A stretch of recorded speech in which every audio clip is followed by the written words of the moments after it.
conflicts or appearances of conflicts of interest. Does any board member have any known conflict of interest or any appearance of a conflict with respect to any matters coming before our board today? If so, please identify the conflict or the appearance and refrain from any participation in the particular matter. Read for you, we have the minutes of the April 10th, 2025 board meeting. April, May, that's not been too far back. We remember that. Yes, sir.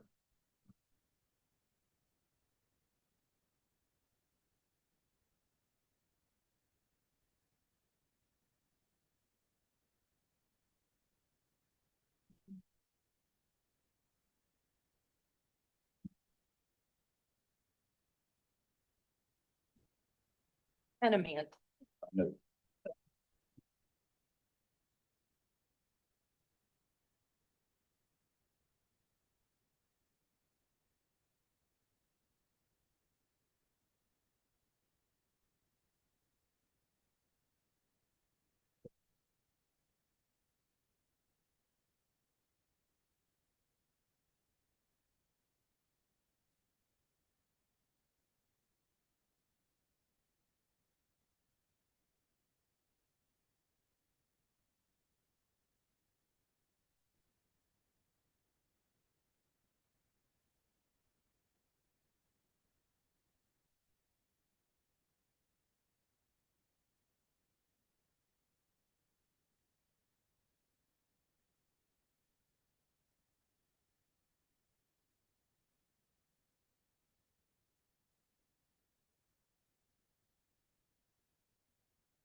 Mr. Chairman, make a motion we accept the minutes as presented.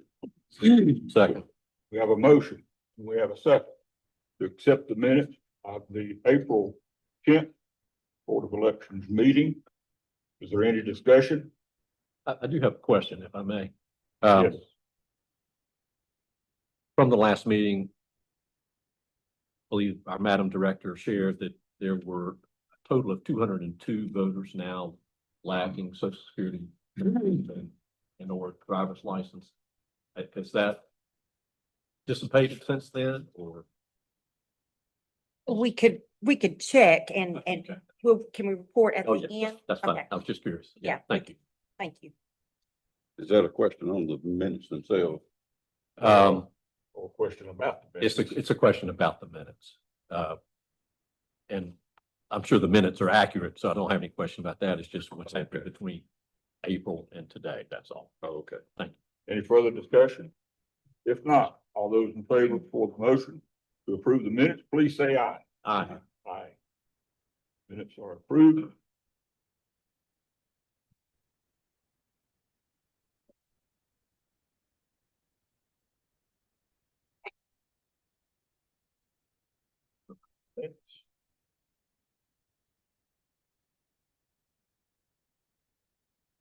As the minutes are going around and reflecting over the minutes, that meeting, I'm real pleased to see that we were able to come to agreement for the election day judges and assistants, the pay rate increase to help make it easier for staff to get our people that we need. And also the updating of the rental agreements. I'd like to ask the question while on the subject. Have you had any reflection? How has the rental agreements, have they been spread to the different locations yet? No, because we're waiting the Board of County Commissioners to formally adopt the budget. So we'll do that starting with the July 1st fiscal year. Very good. Okay. And Mr. Chairman, I'm going to step in and amend the agenda just a second. I'm not supposed to be able to do that, but We I got, have the agenda here, and you came over here and forced through it. well, I'm gonna amend the amendment to the amendment. But we, You are exerting executive director powers, all right? don't do this. No, I just want to take this time, I know all of us have no idea what's coming, who we're gonna see next month at this table, who we're not gonna see. But we do know one thing, and that is that there will be a new chairman. With the makeup of the boards changing, it means that, we will have a new chairman for the first time in 10 years. So not a lot of boards of elections can say that. And not only have we been the lucky recipient of Dwayne Carter as our chair since 2015, he officially was appointed in June of 2015 and then took his oath on July 21st, 2015. You probably know that specific date. Is that correct? Actually, it was in May for a short term after Hugh Campbell had resigned. And there was 2 months before the new appointments. And there we go. Sorry. I knew you would know. And he is also a local historian. He may not say he is, but he is. So, but that was when it was a 3-member board, correct? 3-member board, 2 Republicans, 1 Democrat. So you have seen 3-member, 4-member, and now 5-member board, right? We've gone through it all. That's true. In February of 2025, just recently, he was nominated and selected to be the representative representing all of District 3, those 12 counties, on the Board Member Association Board, where he will serve with 8 other members from all over the state. Again, it just shows the commitment that Dwayne has had and served so many years for this county, for the voters, for the citizens, and has served very well. He has served through candidate challenges, voter challenges, many hearings, and I might say that the first hearing we had, I was very nervous and concerned, trying to do all my homework, getting all this stuff together of what the chairman's supposed to say and do. Was in a flurry. Come in that morning, Dwayne was here with the entire binder. He had it all laid out, and I said, "Oh, okay, you got this." So he made my job much easier, always being prepared for the hearings. Media interviews, you've done countless of those on behalf of this board and all in between. You've attended LNA testing, sample hand-to-eye audits, full election recounts, new elections, special elections, election nights that lasted till 2 a.m. A few times, 9-hour absentee meetings, a few times in a row. And then also, holding a presidential election during a national pandemic that brought many, many challenges that you had never seen, we had never seen before. And that's just, I can speak up to the past 6 years. So before that time, Dwayne has definitely been committed to all things Surrey County his entire life. And he has been committed to this board as chairman. I know the best that anybody could ever do. And we so appreciate you and appreciate your time. And it will be different.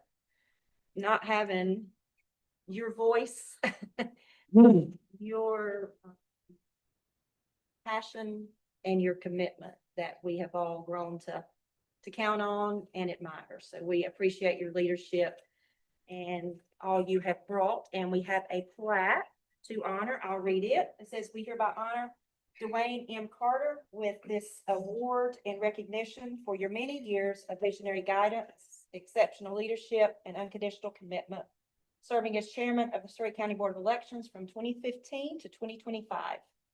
Thank you." Here, here, here, here, here, here, here. Okay. Yeah. Did we get, it is what it is at this building.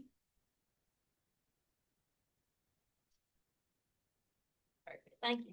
Can we get one with everybody before we all leave today, since this is our? Get one with family. Yes, Yeah. yes. Yeah, let's do that. and I know the girls have got to get back to work, so they're on a tight time crunch, so let's So get a you picture. are going to. Hold your flag up. Thought you'd wait till we got through this meeting, I'd go with you. We might feed you lunch. Good. All right. I'll send them to Lang. Thank you. Yeah, thank you. See you later. Thank you. I might have said this before.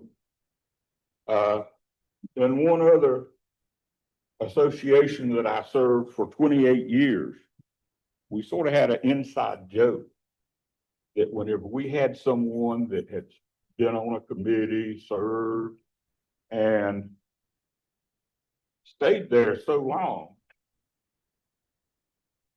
that we would, what we would call plaque them. We would plaque them. We would give them a plaque, pat them on the back and say, we appreciate it, thank you. Go forth, be gone. So I feel like I have been plaqued. Yes, it did. That's too easy. You can't take the easy way out. Thank you. Thank y'all. Appreciate you coming. Bye. See ya. Bye. Odell, see y'all.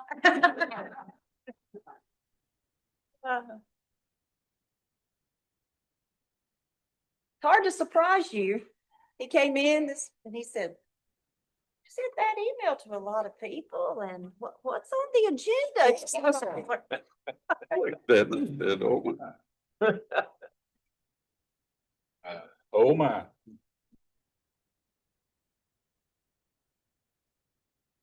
Mr. Chairman, I will say it has been an honor. Well, thank you, thank you. It's been an honor to be here to serve this board in the different positions. Secretary, member, chairman. Now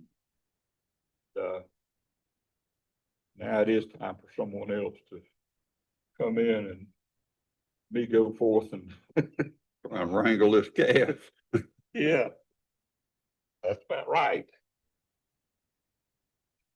Thank you. I think we're down to the public forum. See if I can get back in the groove of things. If there is anyone present or online that wishes to speak to the County Board of Elections for anything that would be elections agenda. No one is online, no one is present, so I'll close the public forum of our meeting. Board member update. Well, I did send you all an email about 30 minutes ago from the state board that they are having the meeting at 11 a.m. on Tuesday, where they will name the county board members. So I'm pleasantly surprised that that was going to be on there, and it's first on the agenda, so hopefully everyone will know something on Tuesday. And you can join that meeting if you want to. You can see in your email. Then it will be a period of about a month, a little less than a month, that I guess there'll be no board. Right. So you'll take your oath on July 22nd.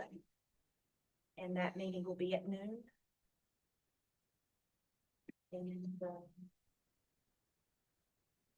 real soon after that, your first item of business will be to nominate and elect a secretary, and then your second item of business will be a conference together just a few days later, so, Bang, bang. yeah. And then, Busy week. and then new member training. Yeah. Happen right after that. That, Right, the right, update I have is just July 22nd will be the date. That will be, when you all, whomever will take their oath. And June 24th was the original date that the state auditor's office put out there, wasn't it? They did. So they're on Yeah. schedule. I just didn't know if that was gonna be the state would know and they'd send us an email. If Oh, it was gonna gotcha. be a public process, so I'm glad to see everybody's gonna hear, I guess, at the same time. Possibly, Somebody- yeah. We awaiting. Also, I think you all have your mileage sheets, if you just get me those before you leave. And we'll get those checks sent out to you. Yep, right there will be good. Thank you, Dwayne. I think we were sworn in when I come in first time in February. That was all. You remember Was that? that when the board makeup changed from 3 to 4, Drew? No, it maybe? went it was 5. Oh, 4 to 5? But we got It went sworn in. three to 5, then You 5 asked to for it, 4, didn't then you? 4 to 5. Okay. In February of 19. Would that have been from 4 to 5 the second time, maybe? Is why it was February? I didn't know that was unusual when I come in. I didn't know why. I bet it was the makeup of the board. It's probably why. And then conference, I'll mention with board member updates, conference again, I know I sent you this, but it is July 27th, 28th, and 29th. So 27th is a Sunday. And then we'd be leaving on to return back home on Tuesday. Where is it those accommodations are at? It is at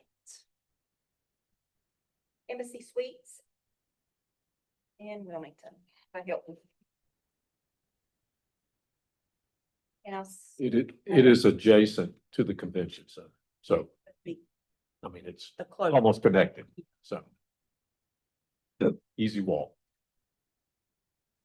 And that's where you got room for this board. With whoever- no names on it.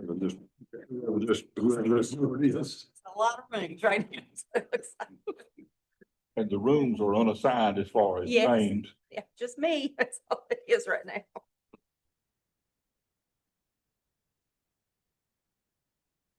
I guess pencil those in. Maybe. We'll do Yep. this. Definitely pencil.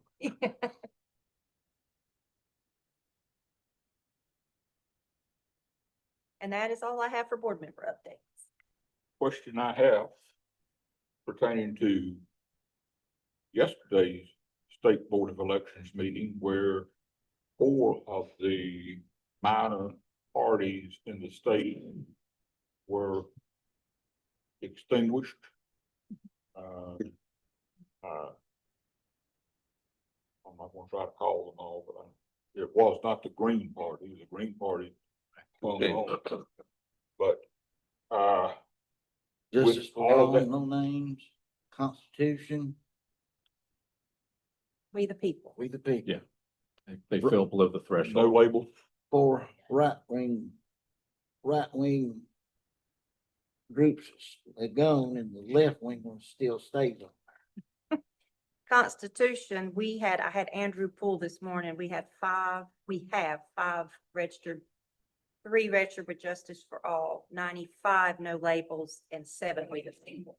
So those will go to unaffiliated. Affiliated, yeah. So my question for those that are here in the county affected, do they get any notification from either the state or from our office that you are now in the unaffiliated section?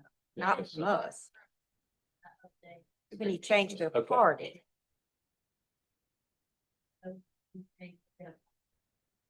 Just like we have in the past. If you know, anybody as a changes registered their voter. party or updates their address, That makes they'll sense. get a card. Because I'm sure, to the chairman's point, there are, most people don't know this has happened.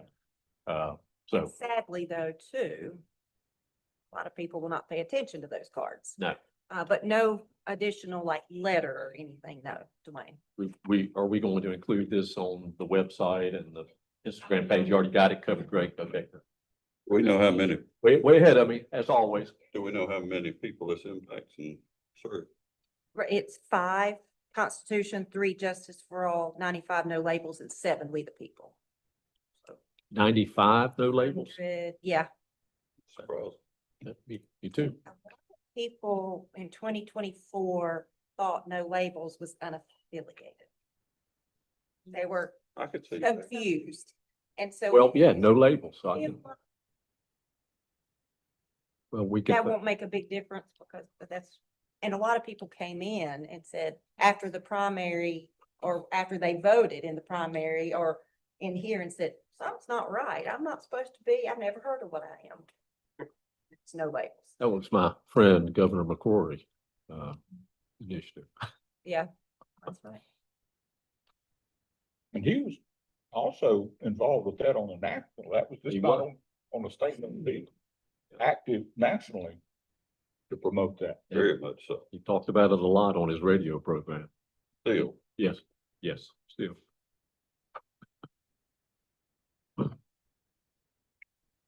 right, this plane all the way down. Yeah. Any other business other than we have closed session for legal purposes? And it has been a while since I've given you guys a legal update. I could talk for 2 minutes or an hour on what's happened since. It's been a lot. Yeah, the, Actually, let me ask.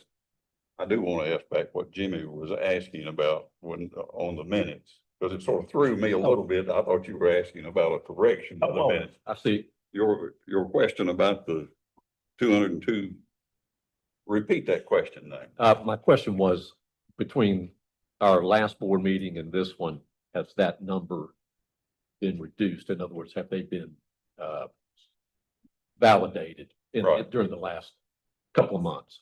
And that answer is, They're asking again about the 202, if we've got any more since the 202. Couldn't pull it up from in here. I'm sorry. Oh. no, that's okay. We don't know. We don't know. at this- And then I want to ask if we can, if it's not a great deal of trouble, on our minutes. Can we add one line? It says members present, members absent, staff present and guests. Mhm.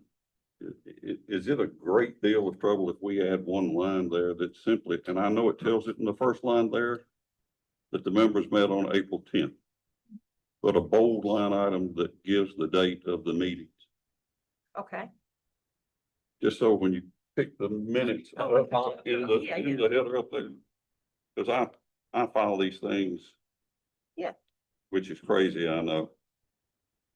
But I grab them and it's easier to keep them Yeah, yeah. because I'm old. That's. No, I got you. I know.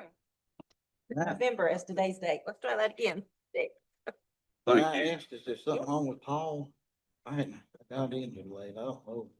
I hadn't heard from him. Mhm. I mean, he did call me probably before I went on vacation, or 3-4 weeks ago, talked to, called me one day and we just chatted, but. I talked with him around the same time frame and texted him and emailed him just to make sure he knew this meeting had been scheduled and Yeah. What may happen after the 24th as far as, 22nd of July. So anyway, I wasn't trying to surprise it, wondering if he was sick or people knew something I didn't. when I spoke with him, he was doing, doing well. Still Still working. working. Yeah.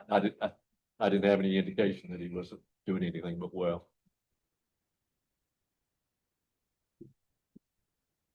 as far as legal update, these are the only two things that I could go in a lot more detail, but I'd say probably the two significant things were and some of these lawsuits are still extant. Obviously, the election challenge from the Supreme Court is completed, but there were, I call them ancillary lawsuits that were filed over the same voting issues. Now, and some of those are still out there. I don't know if there's going to be somebody filing saying, well, they're moot points now or not. That's going to be interesting to see how that plays out. What's left are federal lawsuits on what exactly is the status of overseas voters who have not provided, a ID? What is the status of the approximately 60,000 people who had bad registrations? What was, to me, one of the more interesting lawsuits I've seen in my whole career has been this Griffin Riggs. Because you had 5 different judicial bodies review that case and frankly came up with 5 different conclusions. The Board of Elections, acting in its quasi judicial capacity, said there was nothing there across the board. Basically, the Superior Court found the opposite, found that all of, and then you had a more or less supportive Superior Court. Board of Elections found the opposite of the Board of Elections, and then you had this sort of hybrid Supreme Court, and then you had the federal court decision. And what's interesting, and I don't say that to say to disparage any of the decision makers along the way, but just to show you how complicated all this can be. You can get 5 deliberative bodies that are reviewing a legal issue and come up with 5 different conclusions. And frankly, it's not the one I would have come up with if I were the judge. I would have had a, depending on where along the line I would have had it, but if I were the judge, I would have had a slightly different conclusion than any of the others. And that, of course, would have been the right one. Of course. Seeing who's listening. Yeah. But that one was very interesting, and like I said, some of those issues are still live issues. I'll frankly be surprised if the 60,000 voter bad registration issue has any legs, as the saying goes. But I think the overseas voter issues are very live, and I have no idea where they're going to end up and how that's going to play out. The other thing is, yes, this is the last day of this board, and this is my chance to say it's been an honor working with all of you guys. And I know, and I think the first time I ever met with you guys, I said, I'm going to start by saying I really appreciate what you do, because almost nobody else will. And that's still true, unfortunately, but it has been an honor. I've really enjoyed it. I hope to see a lot of you on the 24th, but I personally have no idea what to expect then. The thing that's interesting about all that is the status of the case involving the challenge to whether or not the auditor has the authority to appoint the chairs. That is still a very much a live case. And the status of that case is the judge in that decision said that it was illegal for the auditor to select the chair. But what happened is the Supreme Court said, yes, that's your ruling. It's been appealed. It'll go up. But we are not going to stay, but we are going to stay that opinion. So usually a stay means we're going to keep the status quo. But the Supreme Court, in effect, said the law is going to continue as it goes through the appeals process. So you have what's an unusual situation is that there's a judicial decision saying that it is not constitutional for the auditor to appoint the chairs, and the auditor's chair appointees are going to be confirmed on the 22nd as that appeal goes through the process. All of that obviously means that you could have the same uncertainty through the next two or three terms. as to what's gonna happen in the future. Can I ask, I'm sorry. Yeah, you go ahead, Can Drew. I ask Mark, what's the difference about this case versus the ones that they tried to do against Roy Cooper? That it was when all the times they tried to take it, the power away from Cooper, the old board stayed in its position, but this time it's being New. overthrown. Yeah. What's the difference? The difference is the decision about whether to stay or not stay the decision. And that's usually almost a perfunctory thing in a case, but when you have a case and it says, for example, we're gonna find a law unconstitutional, that stays in place until the challenges go through. And the last judge's order is the law. That's the way it works, is when a judge makes a decision, that is now the law. With the one exception of whether or not there's a stay of that order. And what's two things unusual here. One, it's unusual that the stay came into place. Because usually a judge will enter a stay to sort of keep the status quo. Here, the stay changes the status quo because it's a new law changing things. Was it just a different person they took it to? No, well, this judge was going to do what I would say is typical, and that is to keep the status quo. Okay, the old law is what everybody is now serving under the old law. I think the new law is unconstitutional, so I'm going to keep the status quo and not stay my decision. My decision stands. But the Supreme Court, and this was unusual, the Supreme Court said, we're overturning the decision about whether or not to stay it. And so the Supreme Court says the judge's decision stands. Of course, you can't overturn a judge's decision until there's a proper appeal. But I am going to overturn the judge's decision not to stay his order.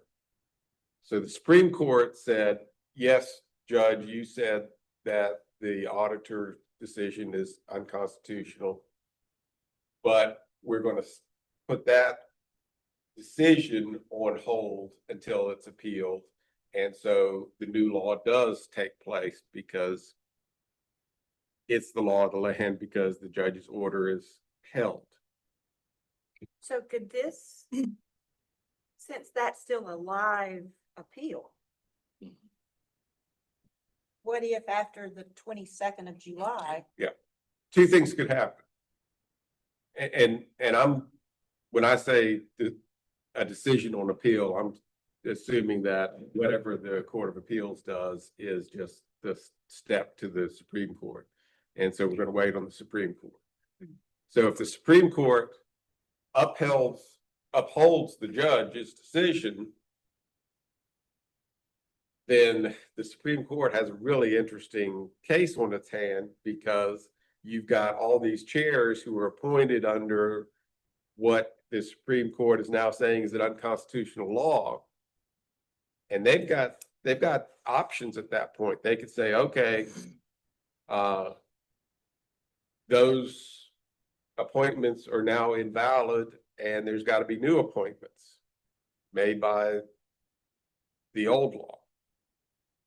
Or, and I've seen this happen in election cases, the judge can order basically the General Assembly to go back and say, fix this by giving an appointment to the judge, to the governor. Because those are really the options. It's the governor or somebody else are the only two options. Because if you can give it to somebody else, you can give it to the auditor largely. I think the auditor is a bad choice, because the auditor is supposed to be the person that reviews government. And if you're reviewing the people that you appoint, Yeah. you've created yourself a conflict. So I think the auditor's an odd choice. But basically, the law is gonna be, is it the governor or is it somebody else? If the Supreme Court overturns the judge, then everything flows with the way things are on the 24th. And Mark, I know you don't have a crystal ball, none of us do, but just understanding the path up to this point, the appeals process plays out. You know, the ruling is in favor of the superior judge who said, nope, the old law still applies. Then it's gonna go to the Supreme Court.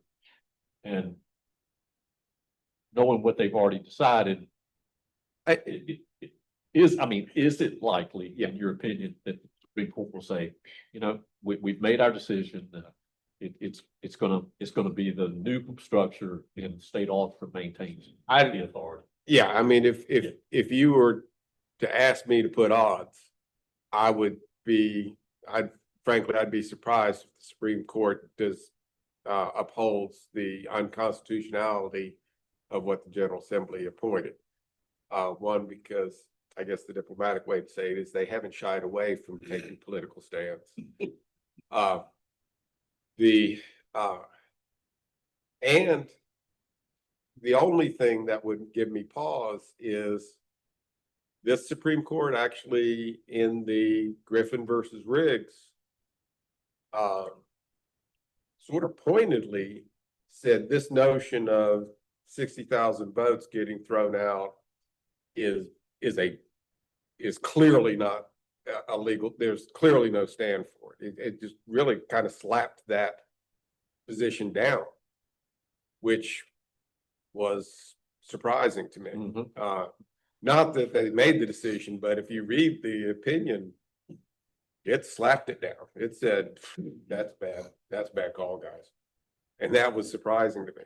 So, you know, so they have stepped out and because to go to your original point,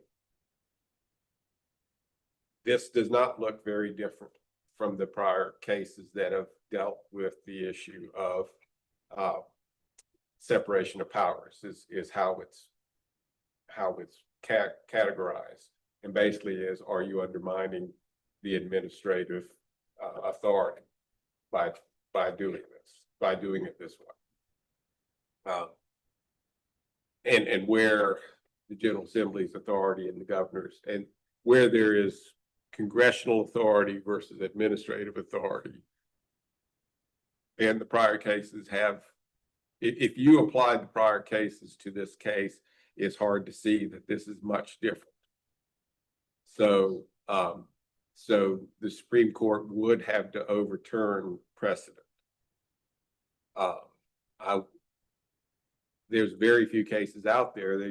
These cases are about it, other than egregious cases, which are obviously, you know, where the General Assembly directly appointed by itself, saying we, the General Assembly, are appointing this guy who's going to be in the administration, which those are easy cases, and they were kicked out pretty easy. So that case, so you guys have the whole time I've been here, you guys have, there's been the potential that your existence is going to be fundamentally changed any day now. That hadn't changed. Your makeup between now, obviously it's going to change once between now and the 24th, and it could change again the 25th. So that's mine. Mark, what's your thought on the Department of Justice lawsuit against the State Board of Elections as far as cleaning up their voter roll, cleaning up the state's voter rolls, voter registrations?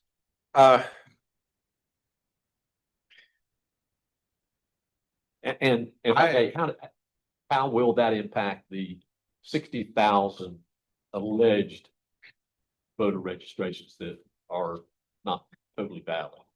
I've seen with the Supreme Court being as they weren't quite aggressive, but they were, let's say, emphatic on saying that wasn't a proper basis for challenging an election. And the laws and the cases that they picked are pretty standard or solid precedent that have some legs. I'd be surprised if the 60,000, the bad registration challenges has any legs, really. And I don't see right now, I don't see the DOJ challenges on the, one is way behind the timing. There are all these other lawsuits that are touching this exact same issue. Yeah. And they're way further along down the pipeline. So I think it's going to be hard for whatever that case is trying to do to have an effect, because there'll be established law in this exact issue as far as the overseas voters. But the overseas voters is where I think I would not predict where those are going to go. I think they'll be decided before the DOJ case goes anywhere. Gotcha. The president's EO has also been challenged. So, And the last I saw, that's still in the process, Okay. and no changes on that. And that was stayed. So yeah, and again, typically, whether something gets stayed or not is, let's keep the status quo till this is finally decided. Right. And that's what makes this unusual.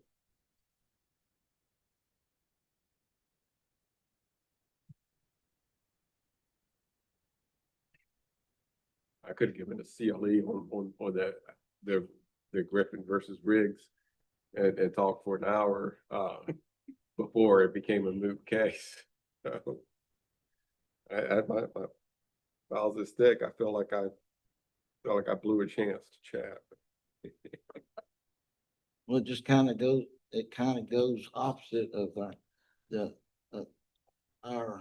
all the way, our history going back 200 years, that elections are local matters, that local and state carry the elections instead of the federal being overseeing the elections. It's always went back to the locality and the local people paying for it. And it's, everything that's happened before is always tried to, what I've read, what I've seen is, is to keep it a local jurisdiction. And it would be hard to be more national than that statewide race became. I mean, the people, I mean, it was the last election to be decided. the country. And it was, and talking heads were talking about it in every state in the country about, what are these issues?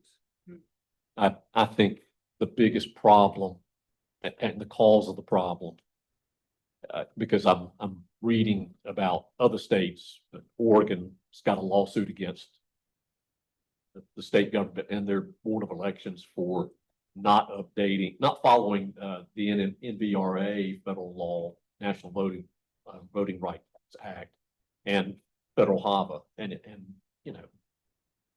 we've always talked about the laws in place and our adherence and upholding the law, and we've made every effort to do that. It obviously hasn't happened everywhere, but it's just a fact. Or we would not be talking about this today if every state in the country had been following federal HAVA for the 22 years that it was in place, and people ignoring it. And also the same with the National Voters Rights Act of requiring states to remove people from voter rolls when they move, or if they certain circumstances. The laws have been clear, And in too many cases, they haven't been followed. And in fact, I know this, even in our own state, what we've tried very hard to do, been committed to do, hasn't happened in every county. So, that's the root cause. The laws are in place. If we would follow the laws, a lot of these issues wouldn't be coming to a head and be in the courts, but It was the law too that the General Assembly passed unanimously, giving people the right to vote that's never lived here because as a favor for our military families. Yeah, yeah. And it passed 100%. Yep. That you wouldn't gonna require them to give all this information because they're a child of the military that came from you. But my understanding of that question is when the voter ID law went into effect, it didn't say anything about military personnel overseas not being held to that aspect of the law and not being required to provide a voter ID. So that's where that argument has come into play, is that voter ID applies to all in North Carolina. So doesn't that mean that it applies to the overseas military as well? And Question. yeah, that's the question. So anyway, Anything further for Mark in open session? Let me ask you, Michelle, you have a memorandum here for department heads from Sandy Snow. Yes, sir. We talked about that at the April meeting a little bit. In closed session, that is now just formed that the board, you do need to read that. It does concern even your personal device. If you don't have a county device, you only have a personal cell phone, whatever, it still applies to you. So yeah, if you will please read that, sign it. You don't have to do it necessarily today. Sandy would like for it to be back today, but if you need to take a little longer to read that, but I do need those signed and returned. We could table that for a little later on if we do want to read that and then Yes. turn that in. Did you have any report for the training session that you and Sydney and Andrew attended? Do you have anything to share on that? It was a very good packed 2 days in a very steamy state of Florida. It rained every 10 minutes, the whole 2 days we were there. oh gosh. No complaints about your hair while you were there. Horrible. And you were in the Tampa, was it the Tampa area? I'm sorry. Tallahassee. Tallahassee. Oh, I don't think Yeah, of Tampa. Florida Okay. State University is Yep. where Oh, it yeah. was at. Oh, yeah. So I went from the great humidity, I went none to. It was really good. We did not see a lot of our usual faces that we see, I guess, because it was a little further down than normal, but just a ton of information, and it's a conference that this is our third time, I think, that we've been to. It was in Charlotte, Georgia, and then Florida this time. Last year it was in California. We did not go to that one. But it is where the academia come together with election officials, people that administer elections. So they're presenting to us their data on their papers they have written, and then they love to get feedback. A lot of the papers are midstream. They're not complete. Their data is not complete. They're still working. So they love to hear from election administrators to say, why would this work? Why wouldn't this work? What's your take on this? And then we, in turn, really enjoy hearing some ideas and some things that they put into motion in other states, because this is national. We had someone from Every state. every state. That's good. Wisconsin is who we seem to be paired up with the most in our sessions, and we all do try to separate and not be in the same session so we can get the most. But Wisconsin, we can have a whole afternoon discussion on. I'm moving. It's what I learned. They set their own salary. It's amazing. But anyway, it is so interesting. That goes back to you, Drew, what you said, state by state level. It's so vastly Oh, different. sure. Yeah. Wisconsin has no boards. There's no state board. There's no county boards. Where does the Sheriff. election, Where do Just the let elections? Oh, Administrators, Their election administrators are elected and they run their own elections. oh, so like your job will Oh, be my. elected in this county. Uh-huh. So that's the unfortunate part. Every 4 years, right. you know, you Got a turnover. They said they win by like 78%. Okay. Well, I mean, It's not. I'm curious, where does that group report up to in the state government? Well, Secretary of there's State. actually, yes, under Secretary of State, but they Sec- have okay, that makes a state board of elections. But because the election administrators are elected, they say, okay, but we're not doing that. Thanks for the recommendation, but no thanks. The elected members say that. Yes, they Yeah, can yeah. say that to their state agency, Yeah. and their state agency can do nothing. Oh, my. So every county, the ballots look different, Yeah. the style's different, Oh, my. everything. Oh, my. They Every county? they do their own ballots. Oh, my. It was so interesting, just, Oh, my. it's things like that we learn, plus then we learn very similar to how North Carolina is made up with other states. Georgia, we spent a lot of time with. Very interesting Yeah. how Yeah, Georgia. Georgia's, is made they up. do have an interesting voting Actually, system. who was in attendance was a board member from Georgia, working board member. And they actually send out absentee ballots, they do LNA testing, everything, but it's interesting how that board is appointed, but then their chief judges of their precincts get to select, they select their chief judges. The chief judges select all their employees for each precinct. Oh, So you okay. can have a precinct that's all Democrats. They don't register by party. So there's no. There's no bipartisan. uh-uh. No, Oh, balance. But they are. well, it depends on where you are. Could you imagine having a challenge and you can convey to that voter that this is fair? But let's say that voter doesn't align with anybody else working. I mean, I knew there were some drastic changes, but from state to state but I didn't realize even within those states, county to county. Yeah. Sam Hayes went to Florida. And Was he at that meeting too? no, but he had just left, the Secretary of State spoke and apparently they had, met with each other, but So he and the state auditor were there to learn more about how Florida Mhm. operates and oversees their elections. the Secretary of State, when he spoke, said that they know results by wheel of fortune. I'm quoting him on election night. Say this again. By what? By the time wheel of fortune. That's how he said it. They know the results by wheel of fortune time on election night.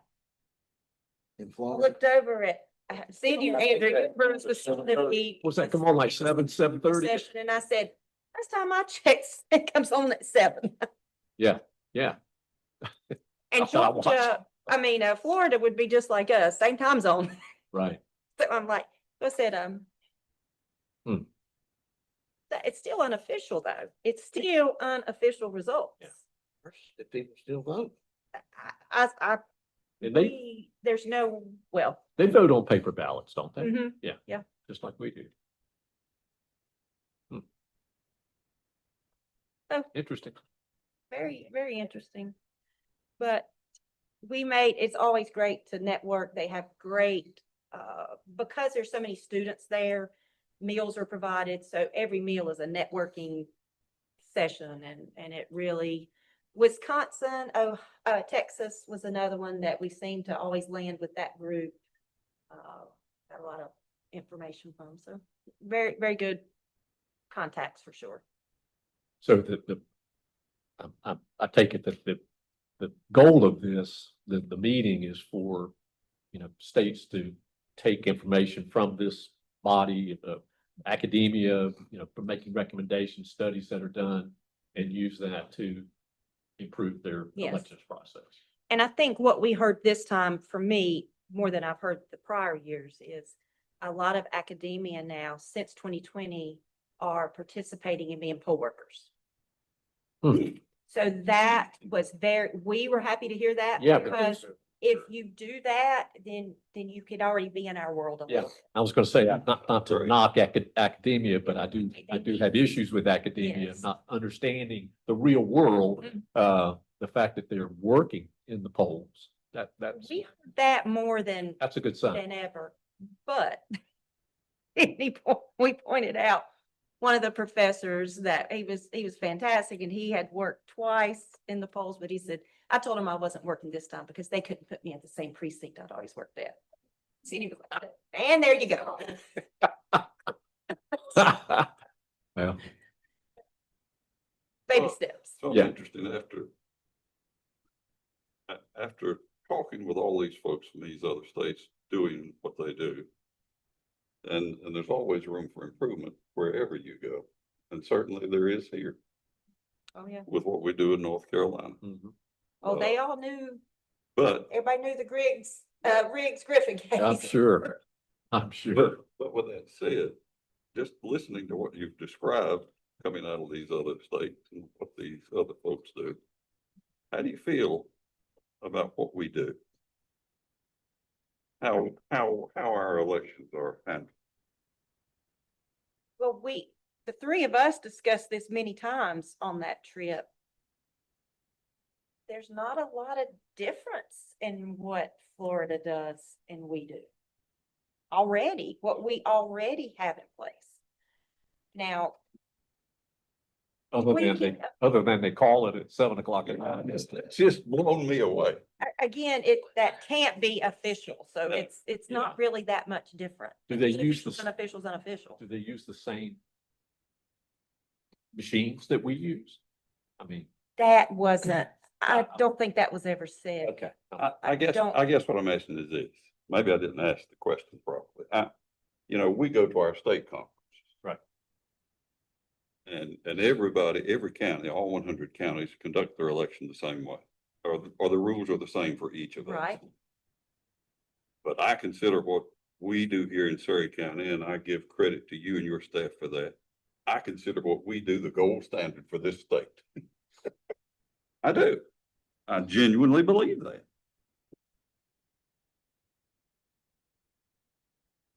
How do you think North Carolina stacks up versus these other states? In the data that was shown, in one session I was in, for example, it was strictly on training. How states do training. Mm. And it was a national group speaking to all of us saying, this is the data we found on how people, states train their poll workers. North Carolina was one of the top every time. Hmm. 100% require training for poll workers. Many states, you show up on election day and that's the first word you've heard. It just- You've never trained, you don't know the lingo, and it's accepted. It's gotta lead to a bad result. It does. Well, it's certainly a bad process and therefore how do you trust the outcome? Right. Yeah. So. Yeah, do- even if they do it perfectly, how do you Yeah. know they did it? right? Exactly. These states should be under the microscope. In Wisconsin, we were floored. They cannot be connected to the internet, any polling site, period. No one, like in other words, if we were in Wisconsin and this room was our Wi-Fi. election site, which it is, election day site, which it is, all Wi-Fi for this building would have to be off. Shut off. Yeah.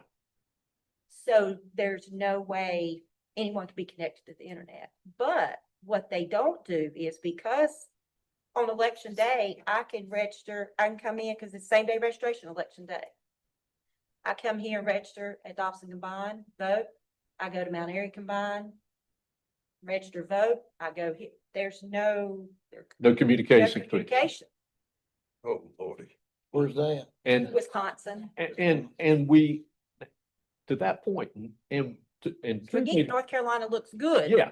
but and to Drew's point, which is a good point, elections, well, in a sense, local elections belong to the state. I mean, when you see how this is so disjointed on a national level, you have to understand where the federal government's coming from with, all 50 states, some being similar, some being the same, some being just drastically different. How do you trust the final outcome when that is so varied and so disconnected?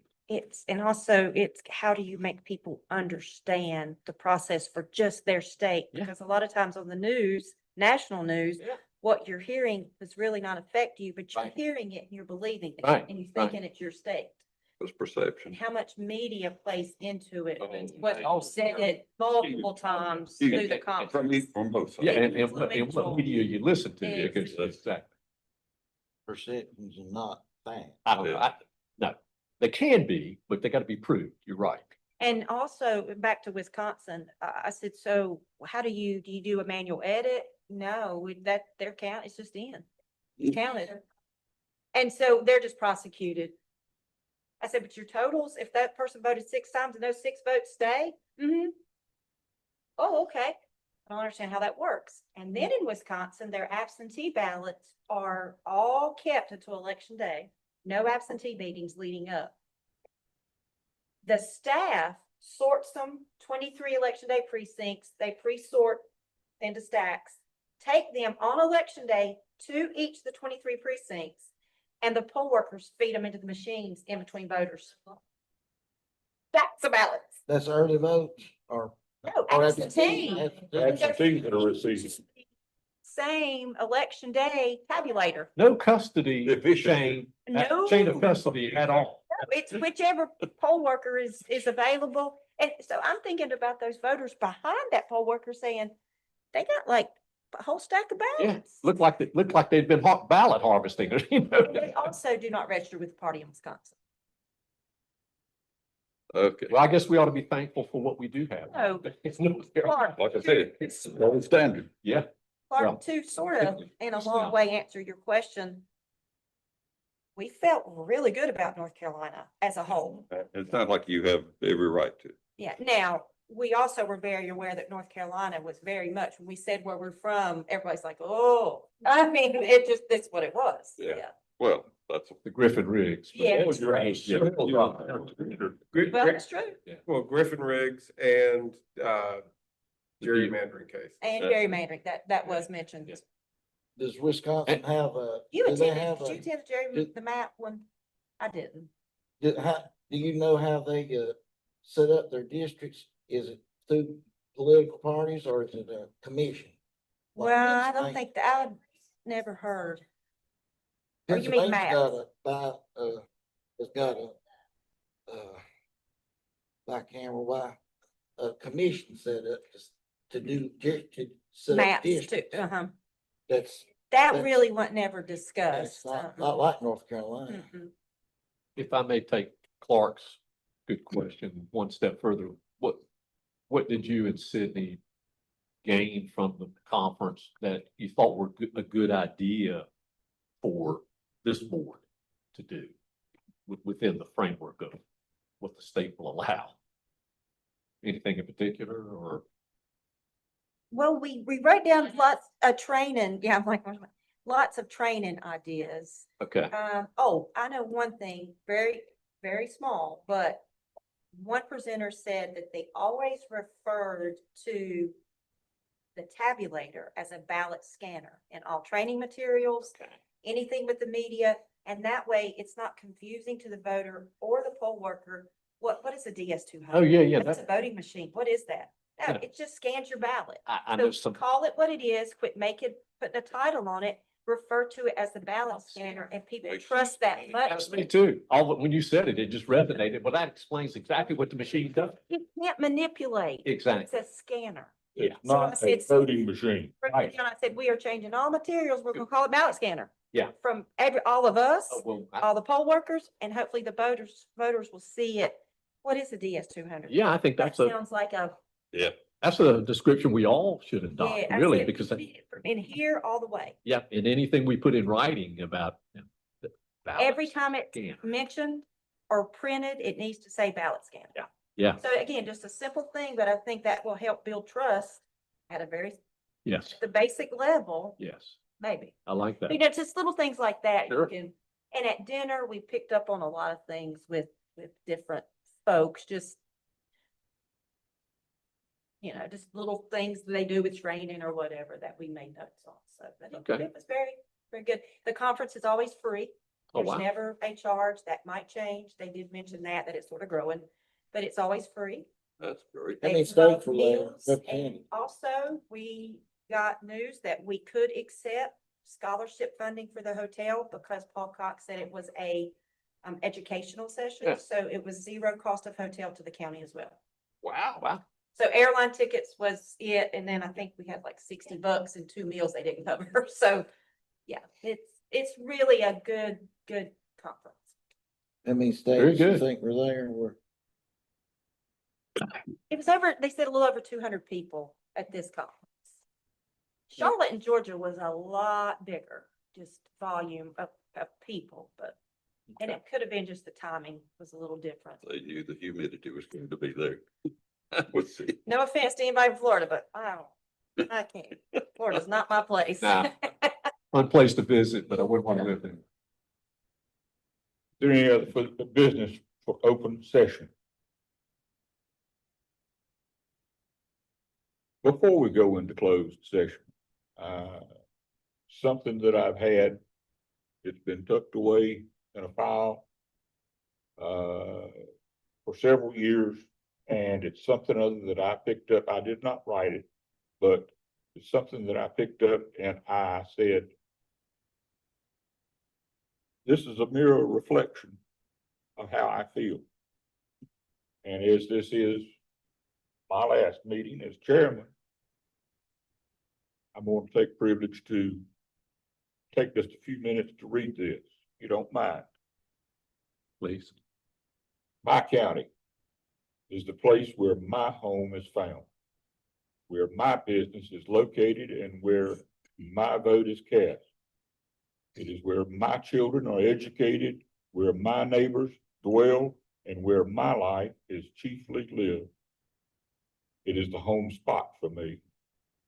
My county has the right to my civic loyalty. It supports me and I should support it. My county wants my citizenship, not my partisanship. My friendliness, not my dissension. My sympathy, not my criticism. My intelligence, not my indifference. My county supplies me with protection, trade, friends, education, schools, and churches, and the right to free moral citizenship. It has so many things better than others. The best things I should seek to make even better. The worst things I should help to suppress. Look at it and take it all in. It's my county, and it's entitled to the best that there is in me. Thank you. I'll seek a motion. I seek a motion to go into closed session. We'll move, Mr. Chairman. Second. We have a motion, we have a second to go into closed session. We'll return after the closed session. Thank you.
we're back in open session.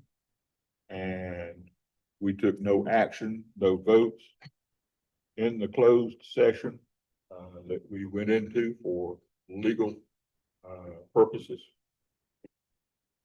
Anything further from the board for this meeting? Mr. Chairman, I do want to say one thing.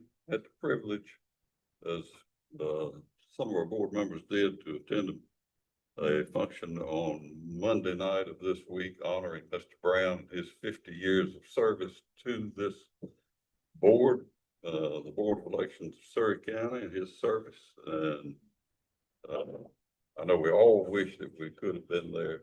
It was extraordinary, and was glad to see him honored, and hope he continues in Yes, his service to the good citizens of this county. can't I remember. think he was surprised. We Gary got one over was. on him. Gary I was was. really surprised. I believe Gary was surprised. Yep. And His it- family all yeah. got him, Oh, didn't he say had a- they were there. He had a, It looked like he had a big was family extraordinary. contingent When of. did he find out? Right. When people started rolling. When in? they called his name. See, he didn't know his family was behind him. No. You know he idea. was supposed to be there though? No, no, I had told him, but I had to tell him what it was for. And then that day I called him to remind him and he said he was at work at the, he works one of the recycle centers and he's, well, okay. He was sitting up. So he had up no third clue. row, and I sat down beside of Dwayne up a row or two ahead of him. And that's when he was turned- like, wait a minute. And turned around and said some old junk to him, and Yeah. he was laughing and all. His family all came in at the same time I did and sat behind him. And it was just exception, Yeah, so. he got a little emotional. Oh, It yes, touched he did. him. And, And the other 50-year award winner was there also. And he- Yes, sat with him. and, Yeah. and they admire each other. They're just like that. And on He- way opposite ends of Not- the political spectrum, Sure. Percy. this Methodist. Yeah. Oh, well, that is, that, John always gets the Methodist in there's better than the Baptist. He tells them all the time. yeah, I'm a convert too. Methodist. Are you Baptist. Methodist? Grew up- Oh, don't tell John Hunt that. You'll know. Well, speaking of Gary, I saw him Mother's Day weekend because we walked into church and there's Gary and he said, "What are you doing here?" I said, "Well, get out here, Franklin. What are you doing here?" I said, "This is where we go to church." He said, I said, and he was here for some family Family. for Mother's Day. Yeah. So Oh. anyway, Yeah, I think he was pretty thrilled. Nothing further from the board, No, sir. Madam Director? Counselor? I seek a motion to close this session. Mr. Chairman, I make a motion that we bring this board meeting to a close. Do I have a second? What was that? Do we have a second? All those in favor of closing, please say aye.